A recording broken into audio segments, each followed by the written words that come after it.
کما صلیت علی ابراہیم وعلی آل ابراہیم انک حمید مجید اللہم بارک علی محمد وعلی آل محمد کما بارکت علی ابراہیم وعلی آل ابراہیم انک حمید مجید۔ مرزا غلام احمد قادیانی کی شخصیت، اس کے کردار اور اوصاف کے متعلق درس چل رہا تھا۔ آج کے درس میں یہ بنیادی نقطہ ہم نے اٹھانا ہے کہ انبیاء علیہ السلام جتنے بھی دنیا میں تشریف لائے تو ان سارے نبیوں نے اللہ نے ان کے ہاتھ کچھ معجزات صادر کیے، اور وہ معجزات ظاہر ہے ان کی حقانیت کی علامت تھی۔ اس طرح کچھ پیشگوئیاں بھی نبیوں کی ہے، خاص کر ہمارے نبی پاک صلی اللہ تعالیٰ علیہ وسلم کی بہت ساری پیشگوئیاں ہیں، اور وہ پیشگوئیاں درست ثابت ہوئی۔ تو یہ جو مرزا غلام احمد قادیانی ہے، اس نے بھی پیشگوئیاں کی ہے، اور اس کا دعویٰ تھا، مثلاً ایک کتاب ہے اس کی حاشیہ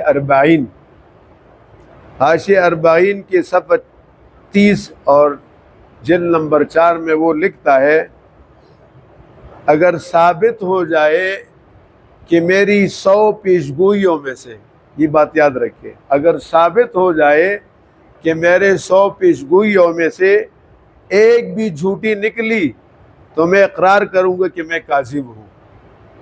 100 میں سے ایک بھی، مزے کی بات ہے کہ 100 میں ایک بھی سچی نہیں نکلی، ساری جھوٹی۔ ہمارے نبی پاک صلی اللہ علیہ وسلم کو اللہ نے فرمایا، قرآن کی آیت اتری، جب مکہ والوں نے کہا ایران والے روم والوں پر غالب آ گئے، روم والے اہل کتاب تھے اور ایران والے مجوسی تھے، مشرک تھے، تو مکہ والوں نے حضرت ابوبکر صدیق سے کہا کہ دیکھو نا، جس طرح ایران والے رومیوں پر غالب آ گئے، اس طرح ہم تم پر غالب آئیں گے۔ تو وہ بڑے غمگین ہوئے، تو آپ صلی اللہ علیہ وسلم کے پاس آئے، تو اتنے میں اللہ نے آیت اتاری، الف لام میم غلبت الروم فی ادنی الارض وهم من بعد غلبهم سیغلبون۔ یہ سورہ روم کی پہلی آیت ہے کہ روم والے مغلوب ہوئے لیکن وہ پھر غالب آ جائیں گے۔ اب یہ پیشگوئی ہے، اس وقت انہوں نے شکست کھائی ہے، اور مجوسی ایرانی مشرک وہ غالب ہے اور یہ مغلوب ہے، لیکن قرآن نے کہا نہیں یہ مغلوب غالب آئیں گے، یہ پیشگوئی ہے۔ چنانچہ چند سال کے بعد ایسا ہی ہوا جیسے قرآن نے کہا تھا، رومی غالب آ گئے۔ آپ صلی اللہ علیہ وسلم کی پیشگوئی جو قرآن نے کی وہ درست ثابت ہوئی۔ اس طرح صلح حدیبیہ کی جو صلح ہوئی، اس میں ہر شرط مکہ والوں کی مانی گئی اور اہل ایمان کی کوئی شرط نہیں مانی گئی۔ وہ سب جو ہے غصے میں تھے، ناراض بھی تھے کہ ہم صرف عمرے کے لیے آئے ہیں اور ہمیں جو ہے نا منع کر دیا گیا۔ لیکن اس کے باوجود جب تھوڑے سے آگے چلے تو قرآن کی صورت اتری، انا فتحنا لک فتحا مبینا، ہم نے آپ کو فتح مبین دیا۔ اب دیکھیں ظاہر کو دیکھیں، ظاہر میں مکہ والوں کی ہر شرط مانی گئی، ہمارا کوئی آدمی باغ کر آئے گا تو تمہیں واپس کرنا ہوگا، تمہارا کوئی آدمی باغ کر آئے گا ہم واپس نہیں کریں گے، ابھی تم نے عمرہ نہیں کرنا ہے واپس جاؤ۔ کتنے سخت شرائط تھے، لیکن اللہ نے کیا فرمایا؟ یہ فتح مبین ہے۔ کیا فرمایا؟ یہ پیشگوئی ہے۔ ٹھیک 2 سال بعد، ابھی حضور کے ساتھ 1400 کا لشکر تھا، 2 سال میں اتنے لوگ مکہ والوں میں سے مسلمان ہو گئے کہ حضور جب مدینہ سے لشکر لے کر آئے تو 10,000 کا لشکر تھا۔ صلح حدیبیہ پر 14 سال، اور یہ 1400 بندے 19 سال محنت کے نتیجے میں بنے ہیں۔ 13 سال مکہ کے اور 6 سال مدینہ کے، تو 13 اور 6 کتنے ہوئے؟ 19 سالہ محنت کے نتیجے میں 1400 بندے تیار ہوئے۔ لیکن جب یہ صلح ہوئی اور دب کر ہر شرط مانی گئی، اس کے نتیجے میں 2 سال کے اندر اتنے مسلمان آئے کہ جب مکہ والوں نے صلح کی خلاف ورزی کی اور آپ صلی اللہ علیہ وسلم ان پر حملہ آور ہوئے تو 10,000 کا لشکر تھا 2 سال کے اندر۔ یہ فتح مبین۔ اس طرح خندق کودے جا رہے ہیں، پتھر سے روشنی نکلی، آپ نے فرمایا دیکھو مجھے قیصر اور کسریٰ کے محلات دکھائے گئے، اللہ تمہارے ہاتھ فتح کرے گا۔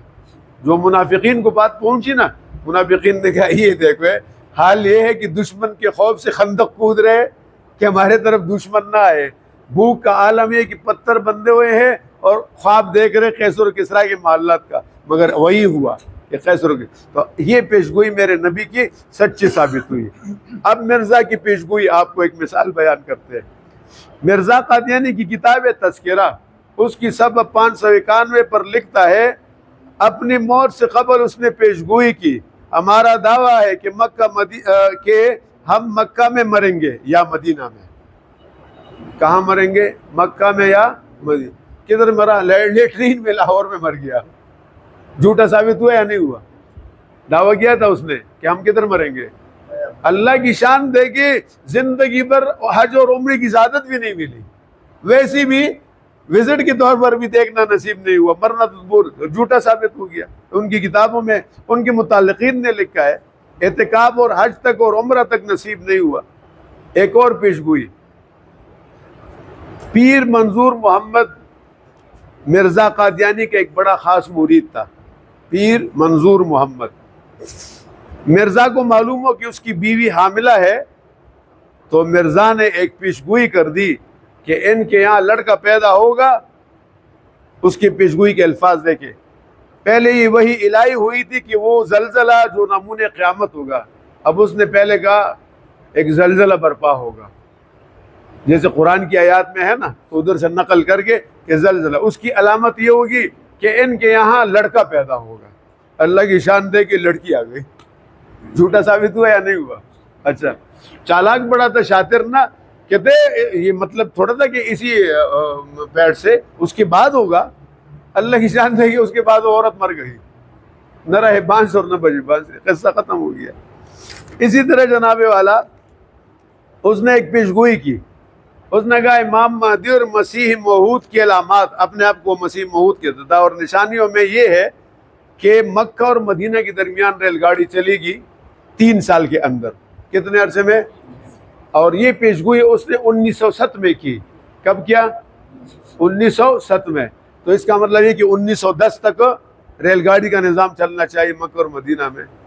منحوس اس قدر تھا کہ خلافت عثمانیہ کے زمانے میں شام سے مدینہ ریل گاڑی چلتی تھی نا، وہ بھی بند ہو گئی، اور جو شام سے مدینہ آتی تھی وہ بند ہو گئی۔ تو جائے کہ اتنا عرصہ ہوا، ابھی جا کے مکہ اور مدینہ کے درمیان ریل گاڑی چل پڑی اتنا عرصہ کے بعد۔ تو دیکھیں نبی کی ہر پیشگوئی سچ ثابت ہوتی ہے۔ وہ بدقسمت تھا، جھوٹا تھا، نبوت کا دعویٰ کیا، نقل کرنا چاہ رہا تھا، جیسے قرآن کی آیات سے نقل کر کے اپنے اوپر چسپا کیا، تو اس طرح بے سروپا پیشگوئیاں بھی کر دی، اللہ نے ان میں بھی اسے جھوٹا کر دیا۔ اس لیے ہمارا ایمان ہے جناب محمد رسول اللہ صلی اللہ علیہ وسلم وہی برحق نبی تھے، وہی ہے قیامت کی صبح تک، جنت میں بھی انہی کا جھنڈا اور پریرا لہلایا جائے گا۔ ہمارا ان پر ایمان ہے۔ آپ آخری نبی تھے، آپ کے بعد کوئی نبی نہیں آئے گا۔ اللہم صلی وسلم بارک اللہ سیدنا محمد یا حی یا قیوم یا رب اختر یا اللہ ان ساتھیوں کا بیٹھنا قبول فرما، ان سب کو اجر عظیم عطا فرما، ان کی پریشانیاں دور فرما، مشکلات کو حل فرما۔ ان میں کوئی یا اللہ بیمار ہے، ان کے گھر میں بچے بچیاں متعلقین اہل و عیال بیمار ہیں، سب کو صحت عطا فرما۔ یا اللہ کریم ان کو برکت کی روزی عطا فرما، اور جو مقروض ہیں ان کے قرضوں کے انتظام فرما، اولاد کو آنکھوں کی ٹھنڈک بنا، ہر طرح کے راحت اور صحت عطا فرما اور خوشیاں نصیب فرما، اور ان کے متعلقین اکابرین جو دنیا سے گئے ان کی مغفرت نصیب فرما، ان کو اور ہمیں یا اللہ حضور کے تحفظ ختم نبوت کے لیے قبول فرما۔ 11 ستمبر کو لقت باغ میں جو کانفرنس ہے یا اللہ اس کو کامیاب بنا، اور اس کے لیے ہمیں بھی استعمال فرما۔ ابھی جمعرات کے دن ہماری مسجد میں کنونشن ہے ظہر کے بعد 2 بجے، یا اللہ اس کنونشن کو بھی کامیاب فرما، اور یا اللہ ہمیں خدمت کی توفیق بھی عطا فرما، اور ہماری اولاد اور نسلوں کو حضور کے تحفظ ناموس رسالت کے لیے قبول فرما۔ وصلی اللہ تعالی جزاکم بس